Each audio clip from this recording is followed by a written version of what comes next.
Graphs of functions. This is a quick video to explain it to people who do not get this idea. My notes do quite a good job at explaining how to do it. But people need more help than some people need more help than others. Okay, let's start. So I have explained how do we get the intercepts for x. For the x-intercepts, we just solve for the equation, setting it to 0. For y-intercept, it's gonna be the constant term. Okay, if the constant term is 0, then it has no y-intercept, meaning it starts from the origin. Okay, to draw linear graphs is just connecting the intercepts. Okay, it's just connecting the intercepts together with your good pencil. Okay, and for this, just draw any line. Okay, since you never mentioned any scale, you can draw any line. Okay, because it's at the 0 and you can go anywhere. For the intercepts, okay, always try to you always need to have the markers for intercepts. Okay, I have not written here, but you need to. Okay, like here we have 3 3, we have 3 negative 3, okay, etc. Moving on to quadratic graphs. Okay, how do we do this? Okay, well, there are a few things you need to worry about. One is the x squared term. First the intercepts. Okay, intercepts for the x's and intercepts, set this to 0 and then solve for the equation. Okay, factorization, blah blah blah. Then we have the the constant term as the y-intercept, of course, none, and then the x and the x squared term. First, the x squared term. The coefficient of the x squared term determines the whether the graph is smiling or frowning. Okay, if the coefficient sign is positive, it will be smiling. Okay, positive dots. If it's negative, it will be frowning, negative dots. Okay, so that's how you can know which is a positive or a negative x squared coefficient. Next, the x term. What does this do? If your graph has a x term, that means your graph's vertex will not be on the y-axis. Okay, so if there's a x term, it will not be on the y-axis, it will be some to the side. It can be very close to the y-axis, but it will never meet the y-axis. Okay, how do we know on which side of the graph is the thingy on? Well, a quick tip is, okay, if we look at these two situations, we see that when the sign of the coefficients of the terms x squared and x are the same, they are positive. Are the same, the graph is on the left. And when they are alternate, okay, when x squared is negative or if x is negative, then it's to the right of the graph. Okay, so once again, if it's the same sign, it's to the left of the graph. If it's different signs, it's to the right of the graph. Okay, the vertex point. In O levels, you aren't. This novelty is only for given drawn graphs. Okay, the graphs are going to be drawn. But for igcse, you might need to have this in mind when drawing it. Okay, so how do we do it? Well, I have stated here how do we find the turning point. Okay, this is O-level notes, but this is some igcse trivia I gave to you. Reciprocal graphs. Okay, before this we need to do cubic graphs. Okay, then we can get on to the final 3 types of graphs. Cubic graphs, very simple. Okay, the x intercepts, either you need to solve for them, they're usually going to be easy to solve for them, or just do not even care about it, you just have it approximate. Okay, and the y-intercept is the normal constant term. Okay, next is the shape of the graph. Okay, if the x cubed coefficient sign is positive, it will be a n. If it's negative, it will be a flipped n. Okay, a flipped n.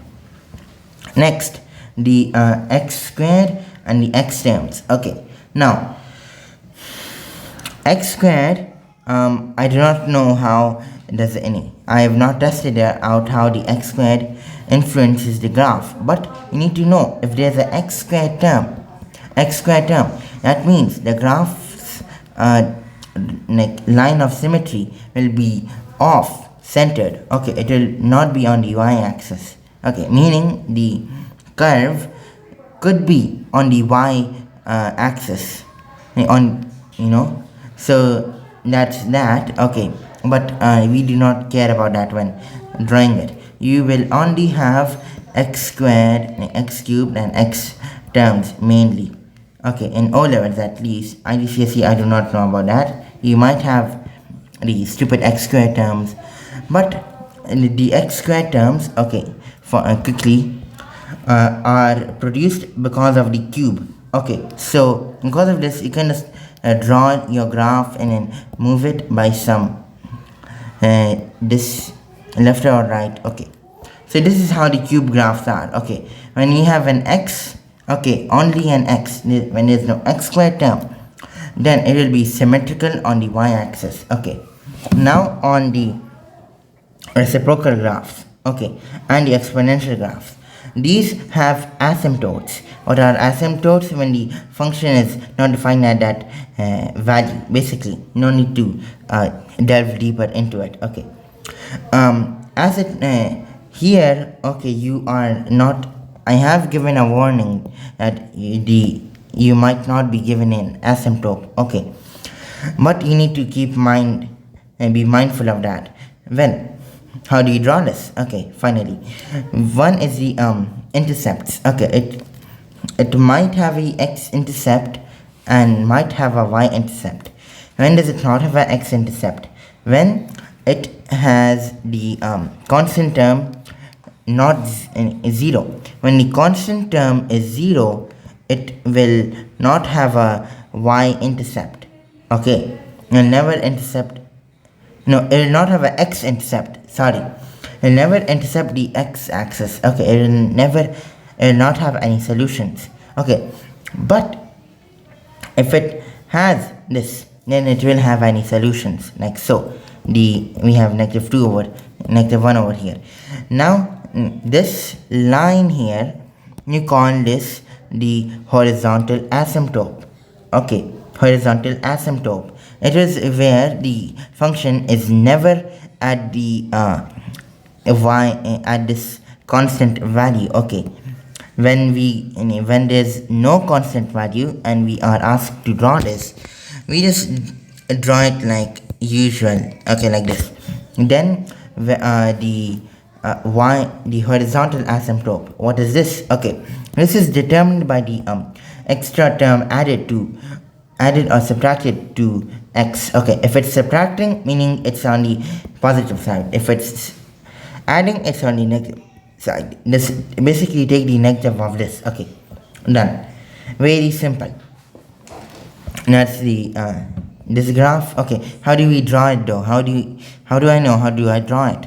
Well, on the axis, okay, you will first mark your points, okay, where your asymptotes are. Okay, I'll just skip them for now. Let's just say both are 0.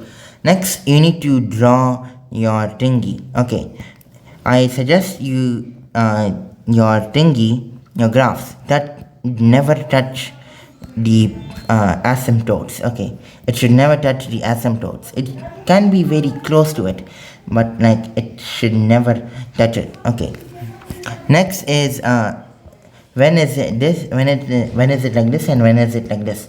Well, when this entire term is negative, when it has a negative on the outside, it will be flipped. Okay, this is the positive normal, but if it has a negative on the outside, it will be flipped about the y.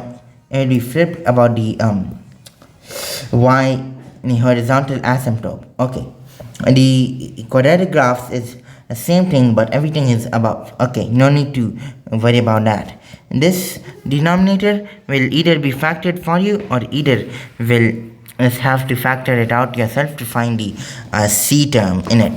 I have not provided a c term example for this, but yeah, it's okay. Exponential graphs, how do you do this? They have only one asymptote, the horizontal asymptote. Okay, they never meet the constant term. Okay, so that's that. And I have not and to draw this, you basically just fly upwards or fly downwards depending on the sign of the exponential term. Okay, the base, you do not need to worry about the base. Okay, you never have any signs or some thingy, whatever. Okay, next is how do you draw it? Well, same here, you never touch the asymptote line. Okay, but if you want to, you can get really close to it, even touching it, but I suggest you somewhat do not touch the asymptote line. Okay, like, okay, yeah, just never touch the asymptote line. Same. Okay, that's that. Boom. And also, I have not discussed this in the notes as well. When this term, when it's negative x, instead, this will be flipped about the y-axis, of course.